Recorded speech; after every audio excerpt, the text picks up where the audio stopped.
घबराइए नहीं, मैं ही हूँ शनि। हाँ, मैं हूँ शनि। लोग मेरे तो नाम से भी डर जाते हैं, लेकिन आज मैं यह बताना चाहता हूँ कि मैं बिना वजह कभी भी किसी को भी परेशान नहीं करता। जब मैंने भगवान भोलेनाथ की उपासना करी थी, तब उन्होंने मुझे दंडनायक ग्रह बनाया और इसी कारण मुझे नवग्रह में स्थान प्राप्त हुआ। मैं कभी भी मनुष्यों में, देवों में, पशु पक्षी, राजा हो या रंक, किसी में भी बिना पक्षपात के उन्हें उनके कर्मों के अनुसार दंड देता हूँ, फिर चाहे वो कर्म इस जन्म के हो या पूर्व जन्मों के हो। अगर अपराध या गलती करी है तो फिर वो चाहे देव हो या मनुष्य हो, माता हो या पिता हो, सभी मेरे लिए एक समान हैं। जब मेरे पिता सूर्यदेव ने मेरी माता छाया को पीड़ा पहुंचाई थी, तब मैंने उनका भी जोरदार विरोध किया था। इसी कारण उन्हें भी दंड प्राप्त हुआ था, जिसकी वजह से वो आज तक मुझसे नाराज हैं। मैं यह भी बताना चाहता हूँ कि यदि किसी मनुष्य ने अपने पूर्व जन्म में अच्छे कर्म किए हैं, तो मैं उनकी कुंडली में अपनी उच्च राशि या स्वराशि में बैठकर उन्हें भरपूर सुख प्रदान करता हूँ।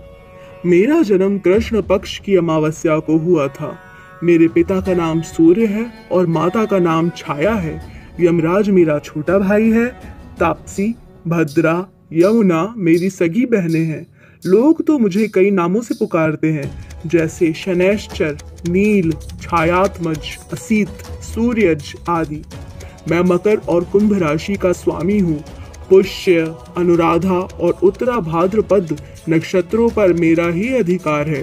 तुला मेरी उच्च राशि है और मेष मेरी नीच राशि है। कुंडली के 8वें भाव, 10वें भाव और 12वें भाव का कारक मैं ही हूँ। जब मैं तुला, कुंभ या मकर राशियों में भ्रमण कर रहा होता हूँ, यदि उसी समय किसी का जन्म होता है तो मैं उसे रंक से राजा भी बना देता हूँ। अगर मैं तुम्हारी कुंडली में मिथुन, कन्या, कर्क, धनु और मीन राशि में बैठ जाऊं, तो मेरी वजह से तुम्हें मध्यम फलों की प्राप्ति होगी। और यदि मैं ही तुम्हारी कुंडली में मेष, सिंह और वृश्चिक में स्थित हो जाऊं, तो फिर मेरे द्वारा भयंकर परिणामों को प्राप्त करने के लिए स्वतः तैयार हो जाना। हस्त रेखा के अनुसार तुम्हारे हाथ में मध्यमा अंगुली के नीचे मेरा स्थान है। सभी राशियों में भ्रमण करने में मुझे 30 वर्ष लगते हैं। एक बार यदि किसी पर 7.5 आती है, तो उसके बाद दोबारा 30 सालों बाद ही आती है।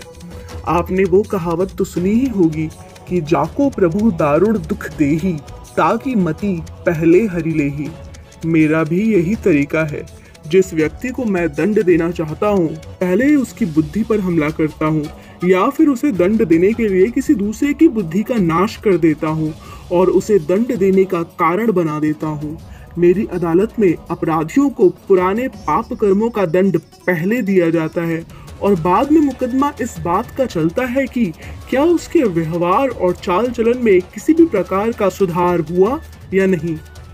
यदि दंड मिलते मिलते ही इंसान स्वयं में सुधार कर लेता है, तो उसकी सजा कम हो जाती है। इसके साथ अगर वो अपना चाल चलन और ज्यादा बेहतर बना लेता है, तो सजा की अवधि के बाद अपार धन, दौलत और वैभव मैं उसे प्रदान करता हूँ। मेरी अदालत के सजा योग्य कुछ अपराध सुनाता हूँ। भ्रष्टाचार करना, झूठी गवाही देना, विकलांगों को सताना, भिखारियों को अपमानित करना, चोरी, रिश्वत, चालाकी से किसी का धन हड़प लेना, जुआ खेलना, नशा करना यानी कि शराब, गुटखा, तंबाकू इत्यादि खाना, व्यभिचार करना, अपने माता पिता का अपमान और नौकर का भी अपमान करना, चींटी, कुत्ते या कौवे को मारना इत्यादि। इन अपराधों की कम या ज्यादा सजा मेरी ही अदालत में दी जाती है।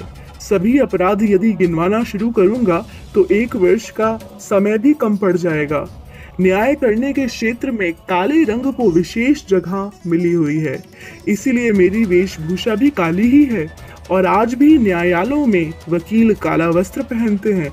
यहाँ तक कि न्याय की देवी की आंखों पर भी काली पट्टी ही बंधी हुई है। मेरी तो पूजा कहीं पर भी की जा सकती है श्रद्धा भाव से। फिर भी मैं अपने प्रसिद्ध मंदिर के बारे में थोड़ी सी जानकारी अवश्य दूंगा। महाराष्ट्र के नासिक जिले से कुछ ही किलोमीटर की दूरी पर मेरा मंदिर है। वहां मेरी प्रतिमा बिठाई गई है। इस प्रतिमा का कोई भी आकार नहीं है, क्योंकि यह पत्थर के खंड के रूप में मेरे ग्रह से उल्का पिंड बनकर प्रकट हुई थी। यहाँ मेरे निश्चित क्षेत्र में ना कोई चोरी की जा सकती है और ना ही दूसरे कोई अपराध होते हैं। अगर कोई अपराध करता भी है तो इसका उसे इतना भारी और कठोर दंड मिलता है कि उसकी 7 पीढ़ियां नहीं भूल सकती। इसी वजह से इस स्थान पर कोई व्यक्ति अपने घरों में ना तो ताले लगाता है और ना ही किवाड़ रखता है। यहाँ रहने वालों को मुझ पर पूर्ण विश्वास है। मैं उनकी हर संभव रक्षा जो करता हूँ। मेरी ही दशा में पांडवों को वनवास मिला था और मेरी ही दशा में रावण मुझसे घबरा गया था। तब उसने मुझ पर आक्रमण करके बंदी गृह में मुझे उल्टा लटका दिया था। उस वक्त हनुमान जी ने मुझे मुक्ति दिलाई थी। इसीलिए हनुमान जी के भक्तों को मैं कभी भी कष्ट नहीं देता। अंत में रावण को उसके परिवार सहित नष्ट करने में मैंने अपनी कुदृष्टि का भरपूर प्रयोग किया। विक्रमादित्य और राजा हरिश्चंद्र ने मेरी ही दशा में दर दर की ठोकरें खाई थी। यदि आप चाहते हैं कि मैं हमेशा आपसे प्रसन्न रहूं, तो इन उपायों को जरूर करिए। मैं विश्वास दिलाता हूं कि आपकी रक्षा हमेशा करूंगा। हनुमान जी की उपासना, सूर्य उपासना, शनि चालीसा का पाठ, शनि अष्टक का पाठ और दशरथ कृत शनि स्तोत्र का पाठ करने वालों की मैं सदैव रक्षा करता हूँ। अंत में सभी को आशीर्वाद देते हुए मैं अपनी बात समाप्त करता हूँ।